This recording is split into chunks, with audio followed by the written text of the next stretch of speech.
राधे कृष्णा बच्चों, मैं पूजा गुप्ता आज आपके लिए टॉपिक लेकर आई हूँ इलास्टिसिटी ऑफ डिमांड, मांग की लोच। मैं ये क्लियर करूँगी बच्चों। मैंने इससे पहले की वीडियो में आप लोगों को मांग का नियम बताया था। लॉ ऑफ डिमांड क्या होता है?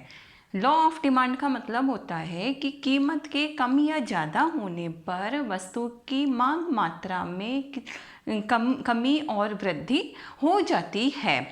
मांग का नियम सिर्फ यही बताता है, लेकिन मांग की लोच इलास्टिसिटी ऑफ डिमांड बताता है कि प्राइजेस के चेंज होने पर एक वस्तु की कमोडिटी की क्वांटिटी में कितने प्रतिशत का अंतर आता है। मीन टू से कि प्राइजेस अगर आपके कम या ज़्यादा हो रहे हैं तो कितने परसेंट प्राइजेस के अप एंड डाउन होने पर एक कमोडिटी की क्वांटिटी, डिमांड क्वांटिटी कितनी अप एंड डाउन होती है। तो जो प्रतिशत बताता है कि कितने प्रतिशत की कमी आ रही है, चेंजिंग आ रही है प्राइजेस के चेंज होने पर, वही इलास्टिसिटी ऑफ डिमांड कहलाती है। लेकिन बच्चों, मांग का नियम सिर्फ इतना ही क्लियर करता है कि वस्तु के प्राइजेस के चेंज होने पर डिमांड चेंज होती है, but elasticity of demand clear करता है कि कितने परसेंट प्राइजेस के चेंज होने पर कितने परसेंट क्वांटिटी में चेंजिंग आ रही है। देखिए बच्चों, हम इसे एक फॉर्मूले से निकाल सकते हैं। इसका फॉर्मूला है ED, elasticity of demand is equal to percentage change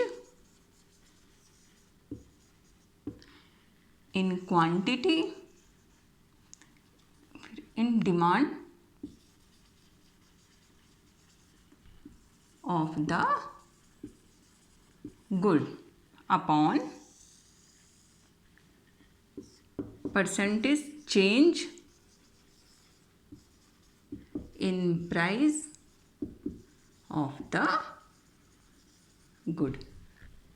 बच्चों, इस फॉर्मूले से हम इलास्टिसिटी ऑफ डिमांड निकाल सकते हैं। देखिए आगे,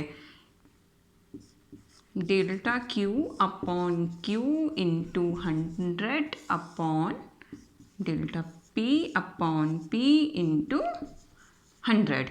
यहाँ बच्चों आप इसको समझिए ज़रा, delta Q upon delta P into P upon Q। बच्चों, इस फॉर्मूले से हम इलास्टिसिटी ऑफ डिमांड को निकाल सकते हैं। अब आप देखिए, ये delta Q change in quantity हम किस तरह से निकालेंगे? Q2 minus Q1। इसी तरह डेल्टा P का फॉर्मूला बनता है P2 माइनस P1। यहाँ पे बच्चों Q2 और Q1 है आपके old prices, old quantity, initial quantity. Q1 is equal to आपकी ओल्ड क्वांटिटी, Q2 आपकी आती है न्यू क्वांटिटी। इसी तरह से बच्चों P1 आपके हैं ओल्ड प्राइस या फिर इनिशियल प्राइस, एंड P2 आपके आते हैं न्यू प्राइस। इस तरह से बच्चों हम लोग डेल्टा क्यू यानी चेंजिंग क्वांटिटी में कितनी हुई है यह पता निकाल सकते हैं, और प्राइजेस में चेंजिंग कितनी हुई है हम इससे यह भी निकाल सकते हैं। और इस फॉर्मूले से हम इलास्टिसिटी ऑफ डिमांड को पता कर सकते हैं कि इलास्टिसिटी ऑफ डिमांड कितनी है। देखिए बच्चों, मैं एक एग्जाम्पल में आपको क्लियर कर देती हूँ। मैं यहाँ पे बच्चों एक एग्जाम्पल ले रही हूँ। यहाँ बच्चों मैंने किसी भी गुड के प्राइजेस P1 प्राइजेस मैंने रख लिए 5 रुपीज़। 5 रुपीज़ जिस टाइम पर एक कमोडिटी के प्राइजेस थे, उस समय पर डिमांड क्वांटिटी यानी कि Q1 थी 10 यूनिट्स। अब देखिए बच्चों, प्राइजेस मैं हाई कर रही हूँ P2 हमारे न्यू प्राइजेज हैं। P2 मैंने 5 से हाई करके इंक्रीज़ करके मैंने 7 रुपीज़ कर दिए।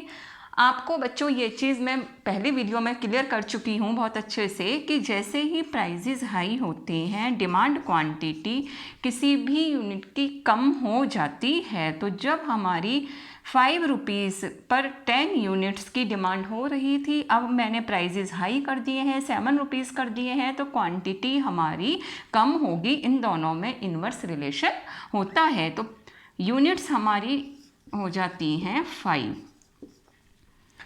अब देखिए बच्चों, इससे हम लोग निकालते हैं ईडी, इलास्टिसिटी ऑफ डिमांड हमारी कितनी होती है।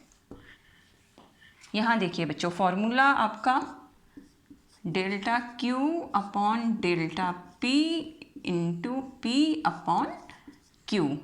डेल्टा पी बच्चों इसका, डेल्टा क्यू इसका फॉर्मूला है Q2 माइनस Q1, तो Q2 आपके देखिए 5 है, 5 माइनस Q1 है आपके 10 अपॉन P2 माइनस P1। बच्चों डेल्टा P का फॉर्मूला है P2 माइनस P1, तो P2 हमारे 7 minus 5 into initial price P1, ये Q1 है, P1 है बच्चों आपके 5 और Q1 है हमारी 10 यूनिट्स, माइनस 5 यहाँ पर, और ये आपके आते हैं 2 इंटू 5 वन ज़ा 5.5। यहाँ पर देखिए बच्चों, इसको निकाल लेते हैं।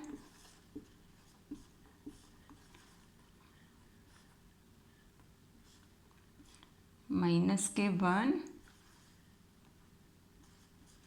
ये बच्चों आपकी ईडी आती है माइनस के 1.25। माइनस का बच्चों यहाँ पे ये ईडी का मतलब होता है माइनस ईडी, यानी कि ये शो कर रहा है, माइनस का साइन आपका दिखा रहा है कि प्राइजेस और डिमांड इसमें इन्वर्स रिलेशन होता है। देखिए बच्चों, यहाँ पे भी आप क्लियर है आपका कि जब प्राइजेस हमारे हाई हो जाते हैं, 7 हो गए, तो क्वांटिटी हमारी 10 यूनिट से कम हो करके 5 यूनिट्स हो जाती है। बच्चों माइनस का साइन यही शो करता है कि इन प्राइजेज में और डिमांड क्वांटिटी में इन्वर्स रिलेशन होता है। ये बच्चों उम्मीद करती हूँ आपको अच्छे से क्लियर हो गया होगा कि इलास्टिसिटी ऑफ डिमांड क्या होती है और हम किस तरह से ईडी निकाल सकते हैं। बच्चों अगर आपको मेरी वीडियोस पसंद आती हैं तो प्लीज़ लाइक कीजिए, शेयर कीजिए एंड सब्सक्राइब कीजिए। नेक्स्ट वीडियो में मिलते हैं नेक्स्ट टॉपिक के साथ।